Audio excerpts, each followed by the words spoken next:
They met on a dating site, bonding over marathons and mountain trails. 12 years later, she hired someone to kill him. When Diana Lovejoy and Greg Mulvihill first connected on an online dating site in 2005, neither could have imagined how their story would end. Both outdoor enthusiasts and fitness buffs, they clicked immediately. Diana's friends noted how she seemed to light up around Greg, while his quiet nature perfectly balanced her more outgoing personality. Their whirlwind romance moved quickly. Within 2 years, they were exchanging vows. Their Costa Rican honeymoon captured everything they loved doing together: surfing, hiking, and embracing new adventures. Upon returning, they settled in Carlsbad, a beautiful coastal town north of San Diego. With successful careers in the booming tech industry and a gorgeous home in an upscale neighborhood, they seemed to be living a charmed life. Greg proved himself to be incredibly attentive, always encouraging Diana in her pursuits. They spent countless weekends exploring hiking trails or training for their next athletic event. But beneath the picture-perfect surface, challenges were brewing. In 2010, Diana's fibromyalgia diagnosis changed everything. Greg stepped up initially, helping wherever he could as Diana grappled with chronic pain and fatigue. Yet watching his once energetic wife struggle with basic daily tasks began wearing on him. Their shared active lifestyle, once a cornerstone of their relationship, slowly slipped away. The arrival of their son in 2012 should have been purely joyful. Instead, it amplified the growing tensions. Diana's health issues made caring for an infant especially challenging. She became increasingly anxious about their baby's well-being, often jumping to worst-case scenarios that Greg found frustrating. What started as minor disagreements about parenting approaches grew into deeper conflicts. Diana's protective instincts toward their son intensified, while Greg advocated for a more laid-back approach. Their different perspectives created a wedge between them. Trust began eroding, replaced by resentment and misunderstanding. The stress took its toll on both of them. Diana struggled to maintain her career while managing her health and motherhood. Although Greg tried to be supportive, he felt increasingly shut out and unappreciated. Their once strong partnership showed growing cracks. By 2014, they barely resembled the couple who had fallen in love 9 years earlier. Diana's ongoing health battles and career setbacks left her feeling isolated and misunderstood. Greg's mounting frustration manifested as emotional distance. Their home, once filled with laughter and shared dreams, became a battleground of unspoken grievances. The emotional toll was devastating.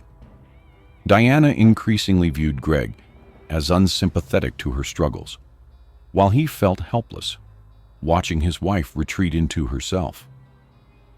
Their love story, which had started with so much promise, was unraveling thread by thread. Neither could have predicted how their deteriorating relationship would eventually spiral into something far darker. Their personal struggles and emotional wounds would set the stage for events that would shock their quiet California community and destroy the life they had built together. The perfect life Diana and Greg had built started showing cracks by 2015. Gone were the days of marathon training and weekend adventures. Instead, they found themselves trapped in a cycle of illness, financial worry, and growing resentment. Their spacious Carlsbad home, once a symbol of their success, now felt more like a prison. Diana's fibromyalgia hit harder than anyone expected. Some days, she could barely get out of bed. a cruel irony for someone who once lived for outdoor adventures. Greg tried his best to help, but watching his vibrant wife struggle with basic tasks wore him down. The constant role of caregiver left him exhausted and frustrated, though he rarely voiced it. Diana sensed his withdrawal, interpreting his exhaustion as lack of support, creating a widening gulf between them. Their path to parenthood had been brutal. After several heartbreaking miscarriages in 2011, both wondered if they'd ever have the family they dreamed of. Greg suggested therapy, even brought up adoption, but Diana couldn't shake the feeling of failure. Each loss felt like her body was betraying her, adding another layer of strain to their fragile relationship. When Diana finally carried a pregnancy to term in 2012, it seemed like their luck had finally turned. For a brief moment, the joy of their newborn son pushed their problems to the background. But parenthood brought its own challenges, especially as Diana's health continued to deteriorate. Her anxiety about their son's health became all-consuming. While Greg wanted to embrace the normal chaos of raising a child, Diana saw potential illness lurking around every corner. The breaking point came when she insisted on treating their son with guaifenesin, convinced he shared her medical issues. Greg saw it as dangerous overreaction. Diana saw his opposition as yet another betrayal. Money troubles piled on when Greg's shoulder injury forced him out of work in 2016. Diana tried launching several home businesses, cooking videos, promotional work, but nothing stuck. Each failed venture added to their mounting debt and growing sense of desperation. The couple who once shared dreams of success now argued over basic bills. By 2017, they were barely speaking. The silence in their home was deafening, broken only by necessary discussions about their son or bills. Diana's bitterness over what she saw as Greg's abandonment festered, while Greg retreated further, overwhelmed by what their life had become. The divorce filing in 2018 merely formalized what they both knew. Their marriage was beyond saving. But the ugliness was far from over. Custody battles turned vicious. Diana's accusations of abuse, though later unsubstantiated by CPS investigations and psychiatric evaluations, left permanent scars on everyone involved, especially their young son. When the dust finally settled, neither recognized the people they'd become.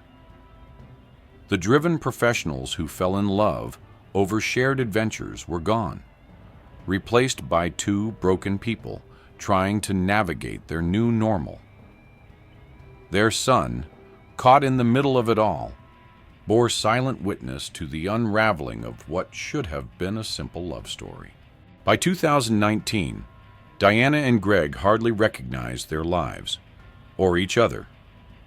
The couple who once shared morning runs and weekend hiking trips now communicated only through lawyers. Their son, barely school-aged, already knew which days were daddy days and which were mommy days, a schedule that broke both parents' hearts. Greg's shoulder injury in 2016 had knocked their already shaky finances off kilter.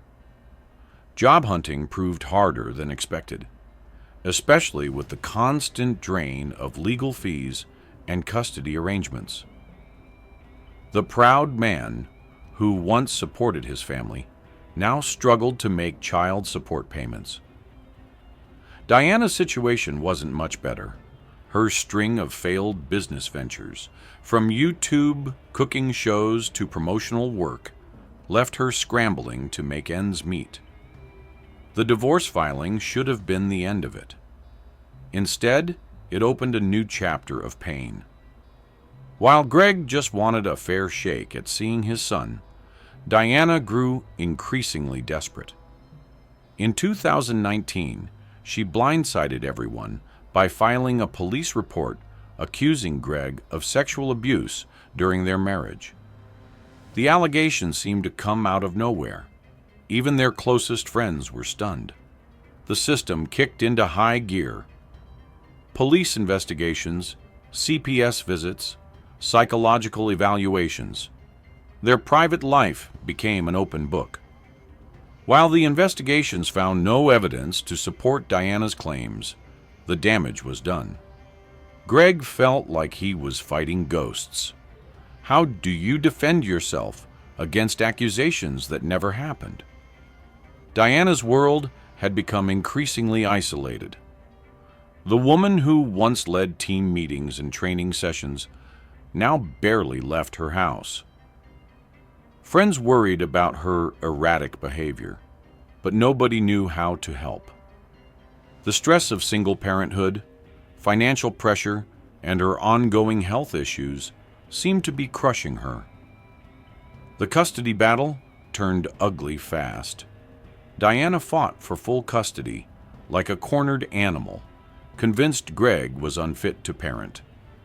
Their son started having trouble at school, his teacher noting he seemed distant and worried. Both parents saw the toll it was taking, but neither knew how to stop the avalanche they'd started. Enter Weldon McDavid. Diana met him at a local shooting range, just another face in the crowd at first. He listened to her stories, offered support when she felt alone. Their friendship grew naturally, giving Diana something she desperately needed, someone who seemed to be on her side. But Weldon wasn't just a sympathetic ear. His background gave him access to things most people wouldn't know about. And as Diana's trust in him grew, so did the darkness of their conversations. The idea started small, just angry talk about making Greg pay for everything. But ideas have a way of growing, especially when fed by desperation and revenge. By early 2020, what started as bitter venting had evolved into something more concrete. Diana, who once couldn't harm a spider in their house, now found herself considering options she never thought possible. With Weldon's help, she began piecing together a plan that would change everyone's lives forever. Nobody plans a murder overnight.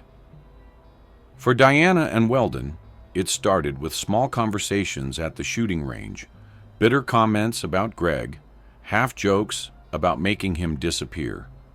But somewhere along the way, those angry words turned into something real. Diana had met Weldon during one of her shooting lessons. He seemed different from the other instructors, more willing to listen, to understand. Hours of target practice turned into coffee breaks filled with conversations about her failed marriage, her financial struggles, her growing desperation. Weldon nodded along, dropping subtle suggestions about permanent solutions. At first, Diana brushed off his darker hints. She wasn't a violent person. Hadn't she once spent an entire afternoon trying to save a trapped hummingbird in their backyard? But bitterness has a way of eating at you. Each custody battle, each financial demand from Greg's lawyers pushed her closer to the edge. In December 2020, she bought the burner phone. Such a simple thing, just a cheap flip phone from Best Buy. But it marked a turning point. Now she and Weldon could talk freely, planning what they carefully avoided calling murder. They chose the shooting range, familiar territory for them both, isolated enough to avoid witnesses. They thought through every detail. A new moon meant darkness would hide them. The story about a private investigator with custody documents would lure Greg out. It seemed foolproof in theory. The kind of plan that works in movies. Jason Kovac got pulled in almost by accident. He wasn't part of the original plan, just someone Weldon knew who could help verify their story. Jason probably thought he was just doing a favor for a friend, never imagining he'd end up involved in attempted murder. As January 17th approached, Diana's certainty started wavering. This wasn't like her angry fantasies of Greg disappearing. This was real. But she'd gone too far to back out now, hadn't she? Every time she thought about stopping, she remembered the custody battles, the accusations, the financial strain. In her mind, Greg had pushed her to this. But reality rarely follows even the best laid plans. What happened next would shock everyone, especially Diana. January 17th, 2021 was just another cold winter night at the shooting range. The place was deserted, exactly what Diana and Weldon had counted on.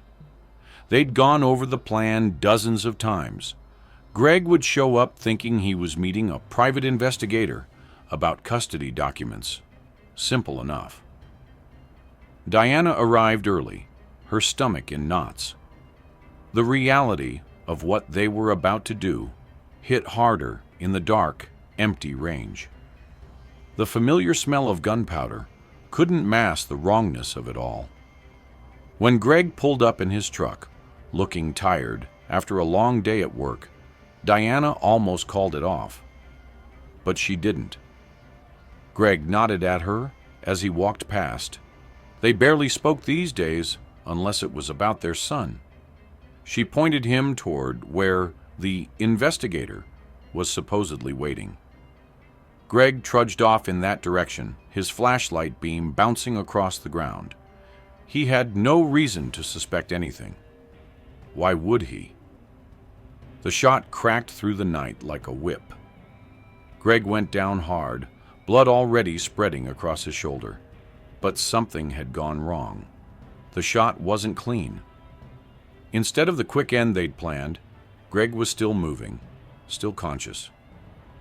Through some miracle of adrenaline or pure stubbornness, he managed to grab his phone. Weldon melted into the darkness. This wasn't how it was supposed to go. Diana stood frozen, her mind blank. The carefully rehearsed plan hadn't covered this scenario. Jason Kovac, their supposed backup, looked ready to throw up. He'd signed up to be a witness, not to watch a botched murder attempt. The wail of approaching sirens snapped Diana back to reality. Greg had somehow called 911. He was still breathing when the paramedics loaded him into the ambulance, despite the blood loss. Diana fled, her legs moving on autopilot. The rage that had driven her to this point was gone, replaced by cold terror. The police found Greg's burner phone at the scene, the same one he'd used to set up the fake meeting. It would turn out to be their first real lead. Greg, barely conscious in the hospital, couldn't say much, but what he remembered was enough to get the investigation rolling. Diana's perfect plan had failed spectacularly. Greg was alive, and the careful web she'd woven was about to unravel thread by thread. Greg's survival threw everything into chaos. While he fought for his life in the hospital, detectives were already piecing together what happened that night at the range. The crime scene wasn't much. Some shell casings, blood-stained dirt, and Greg's garbled 911 call about a shooter and a supposed private investigator. The first real break came from Greg's phone. Even bleeding out, he'd managed to hold on to it. The call logs showed a burner phone number, the same one used to lure him to the range. It didn't take long for investigators to track the phone's purchase to Diana. Simple retail records, but they opened up everything. Going through Diana's phone records felt like opening Pandora's box. Calls and texts with Weldon McDavid lit up the weeks before the shooting. The pattern was obvious. Diana at the shooting range, always with Weldon, always with some excuse about learning self-defense. But the timing told a different story. The surveillance footage from Best Buy was almost too perfect. Weldon buying the weapon used in the shooting, clear as day. Between that, the phone records, and the crime scene evidence, investigators knew they had something solid. Diana's behavior after the shooting raised eyebrows. Most people would rush to the hospital if their ex was shot. Diana vanished for hours. No calls to family. No checking on Greg's condition. When police finally tracked her down, her story kept shifting. First, she knew nothing about the attack, just something about hiring a private investigator for custody issues. But the more detectives pressed, the more her story fell apart. Weldon cracked first. Maybe it was the mounting evidence, or maybe the guilt got to him. His phone was full of messages with Diana, planning and plotting in the weeks before.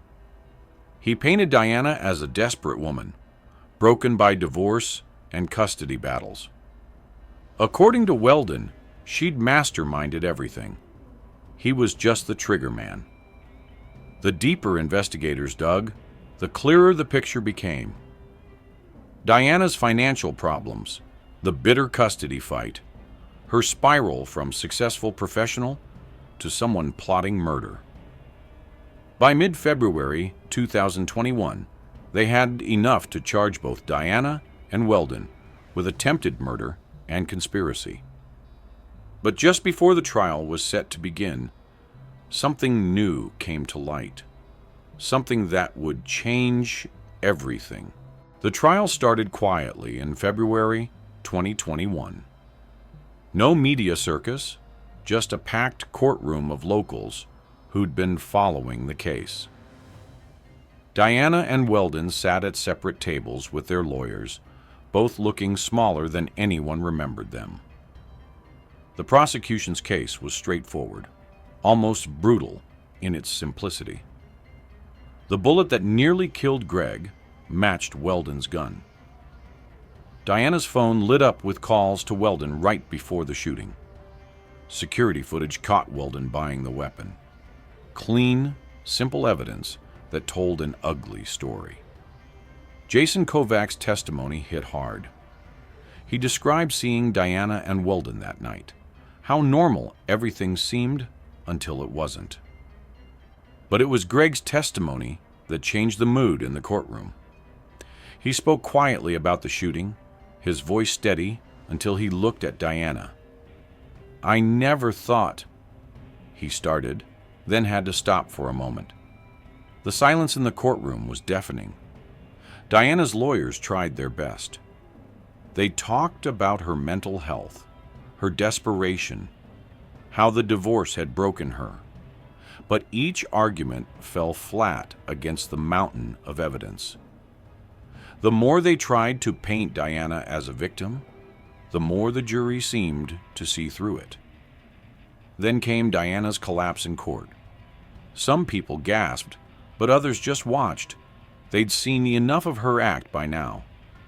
The EMTs checked her out, found nothing wrong. The trial continued. The defense was fighting a losing battle. Every witness seemed to add another nail to the coffin. Weldon's testimony only made things worse. He didn't try to sugarcoat his role or Diana's. By the end, even their lawyers looked defeated. The jury didn't need long. Less than a day later, they were back. The foreman's hands shook a bit, reading the verdict, but her voice was clear. Guilty. Diana didn't move. She just sat there, staring straight ahead, as the word echoed through the courtroom. Weldon closed his eyes when his guilty verdict came down, nodding slightly like he'd expected nothing else.